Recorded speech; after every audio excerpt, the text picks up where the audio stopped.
The news day continues here on One News Now. I'm Riza Diaz. The Social Welfare Department is re-evaluating the list of beneficiaries of the Pantawid Pamilyang Pilipino program, or 4Ps, who are about to exit the program.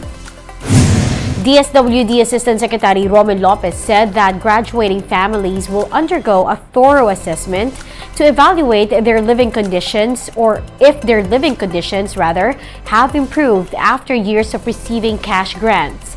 In the meantime, these households will stop receiving cash aid temporarily. Some 700,000 people are expected to graduate from the cash subsidy program.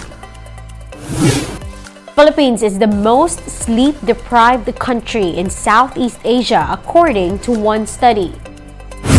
Analytics company Milieu Insights surveyed 3,000 respondents from Southeast Asia. The results showed that 56% of Filipinos were having difficulty sleeping. This is the highest percentage, followed by Thailand and Indonesia. Vietnam is the fourth country in Southeast Asia to get the least sleep, followed by Singapore and Myanmar. The study also revealed that more than half of all Southeast Asians get less than 7 hours of sleep. The most common sleep problems include difficulty in falling asleep and irregular sleep and wake cycle. Lack of sleep can cause health repercussions, including links to memory loss and Alzheimer's disease. We'll be back with more stories after the break. Keep it here on One News.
You're still watching One News Now. I'm Riza Diaz. The Bangko Sentral ng Pilipinas will be keeping rates unchanged while on the lookout for signals to deliver cuts. Outgoing BSP Governor Felipe Medalla speaks to Bloomberg about it. Let's watch this. We have to really watch what the other central banks will do.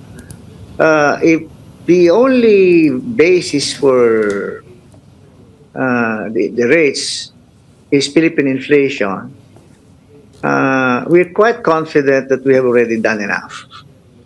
The current inflation rate is 6.1% headline, but headline really is two stories. It's the inflation, the first 7 months, and the inflation of the last 5 months. And the inflation for the last 5 months, which is December to the most recent data, is we're actually already back to normal. So we expect inflation, unless there are any things that new surprises, we expect inflation to be below 4% by October or November. And we expect inflation next year to be very close to the midpoint of our target, which is 3%. So, So, Governor Medalla, so in that I'm just sense, wondering, we in that just sense, started the there's- show this there's- morning talking about G10 central banks, right? That they may not be done in this inflation fight. And we've seen them sort of have to retighten, the likes of the BOE, even the Fed saying, you know, we might need 2 more hikes later on this year. How does that impact the BSP's path in terms of rates? And what would likely be the next move from you? Is it likely going to be a hike or a cut? Well, we're unlikely to match them because remember, in the past they were doing 75s. In fact, I remember 475s. If they're doing that, the interest rate differential just gets too big. But if all they're doing are 25s, then we can be very focused on Philippine inflation. And as I already said, our forecast right now is if we do nothing and nothing else happens, we are moving towards the midpoint of our target by next year. So we've done enough, and the only reason for instance, in the last policy meeting, we said, well, what's the argument for plus 25? Very little. What's the argument for minus 25? Very little. So this situation is likely to last for quite some time unless there's new data that says otherwise. And you can actually see Understood. the inflation. Yes.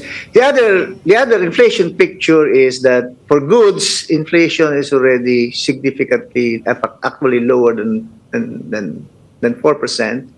But for services, it's still higher than 4%. That's the other part of the story. But we think that as inflation expectations get anchored properly, and all the signs are that they are being anchored properly. Our survey of inflation expectations, the average is around 3.4, 3.5%, and it's going down continuously.